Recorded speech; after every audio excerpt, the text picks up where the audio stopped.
Hello LEGO fans, it's JANG here from JANGbricks.com with a look at a summer 2014 LEGO Star Wars set. This one comes with 616 parts. It is the Mos Eisley Cantina.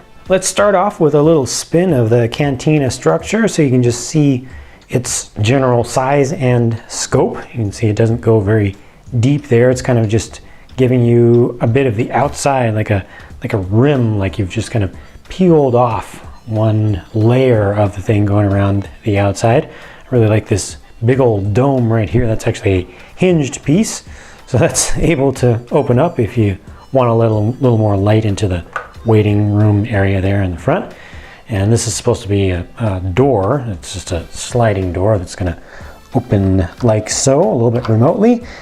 All of this though folds up. The whole thing just kind of contracts. So these booths right here actually will push back in to the whole thing. It's actually attached back here. You've got this tray, this trough with a big old bone in it.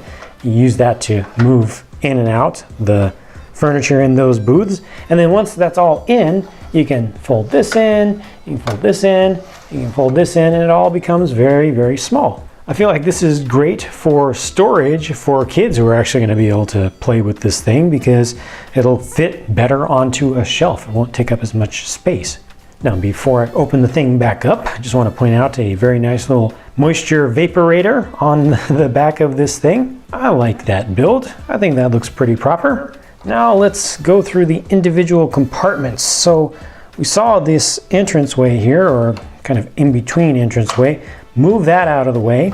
It folds all the way open. And you see down in there, you see what's up against the wall right there? Yeah, that's a droid detector. Maybe you see it better from this side. I really appreciate the inclusion of that bit right there. These booths actually look really good, fully contracted in like that. You know, it's a little bit more realistic having them up against the walls like that. I like the little lights up on the walls. And those look like pretty comfy chairs and pretty appropriate to the thing. But when you push all this out, when you actually extend it out, it just becomes easier to place your minifigs in there. You can do your little Han versus Greedo scene right there if you like, and you get to choose who shoots first. Here's the second section over here, exactly the same size with the arch overhead, covers all the way over. And they kind of put together the dark tan and the tan to kind of follow each other, makes it look like you've got kind of bricks underneath of there, you know, like actual bricks put together to put this thing, not just the plastic Lego bricks. Just got some details here and a couple of decanters. This is the section I was really looking forward to though, the bar itself. I just have a lot of memory of what that looked like in the movie. It just, I guess they did a really nice job with the props on the set for this, in the movie. Just had a lot of interesting things on it. They've brought together a bunch of interesting little assemblies here, different kinds of taps, and trying to make it look kind of alien. And you do have one little register over here with a sticker on it. The pistol is not hidden quite as well as it ought to be. I do appreciate this kind of metallic silver looking piece that's been bent around, the tubing piece that's been bent around. And I also appreciate that the drawers back here are made with the newer mold of the piece that holds all that in. Got a couple of little round tiles in there just to represent coinage, but these are the ones that will actually hold the drawers in place. There's a different version of this where the drawers will just easily slide out, and I hate that version, and I want to see that version go away. I got lucky here. I think they still have some of the old ones and some of the colors, but at least for light bluish gray, it seems like we're getting just the newer ones now, and that's a big improvement. So overall, they've just captured some small bits, almost like a modular build with representative sections that represent key pieces of the cantina, instead of trying to model the whole thing. Set comes with a new version of the land speeder. This has a similar build to the 2010 version, but now you've got these stickers to represent the uncowled engine over here, sticker up on the top, but obviously the most important thing here is that they've gotten the color closer than ever to the original, to the real thing in the movie. I really appreciate that because that's just a huge improvement. I know that generally folks who had older versions of sets will always prefer those older versions no matter how good the newer versions are objectively, but I can't see any way to hold on to the older designs as being better. This is, like I said, it's very close to the 2010 build, but that color scheme is just great. Awesome. For folks who haven't seen these before, these are just a couple more of those tubes just bent around. They're not even connected to anything. There are no studs holding these in. They're just two of them stacked up on top of each other. They use a panel here, panel here, panel here. They just kind of clamp the things in. Interesting technique. This is a Lego version of a CGI version of a do-back in olive green here. Print all over the thing. And he's got a very long set of reins. It's actually a rubber piece, so it's very flexible. Also has a saddle with a nice mount. You can put a weapon on one side, you can put a weapon on the other side as well if you like. Got the little slats coming down. Now, the whole saddle bit is intended to be removed if you would like, if you don't want this look. See, it's just exposed studs right there, and they do give you these rounded pieces to put on top. So if you don't want him to have a saddle at all, well, then you get your wild do-back. And he does have a mouth that can be opened like so. Has teeth in there. Those are actually printed a different color.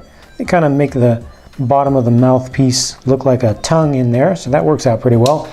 But other than the mouth, there's no articulation to this thing. It's otherwise just basically one big statue.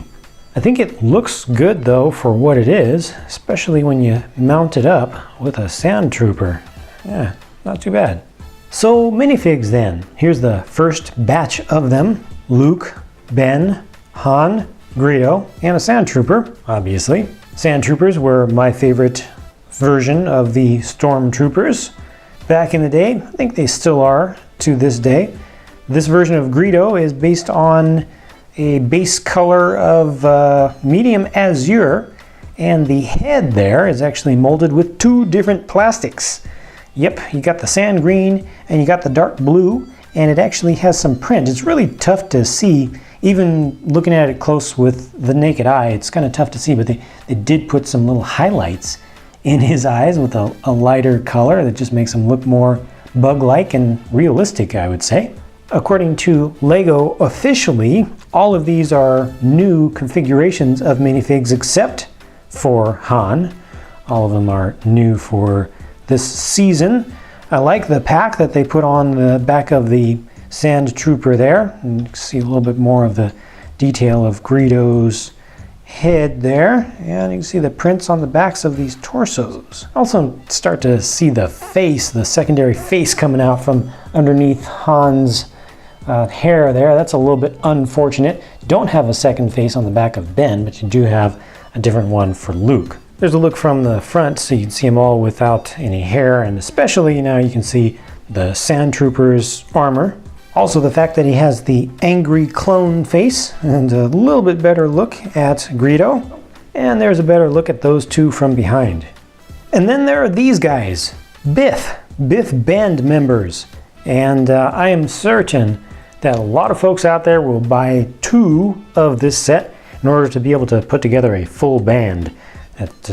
Not enough there, but it's nice that they did give us an assortment of them so you can really just imagine the music playing in the background. Very nicely done, I would say, with these head molds, and also with the nice light color for the hands. Goes together very well. Yeah, those are proper. Those are definitely proper. I definitely do recommend that folks who want to have a full band, go ahead and just get two of the set. No shame in it, even if you're just looking to get more of these guys to fill out a collection for your own diorama. You still get all the other stuff with your second Cantina set as well, and I think that's going to work out quite nicely for you.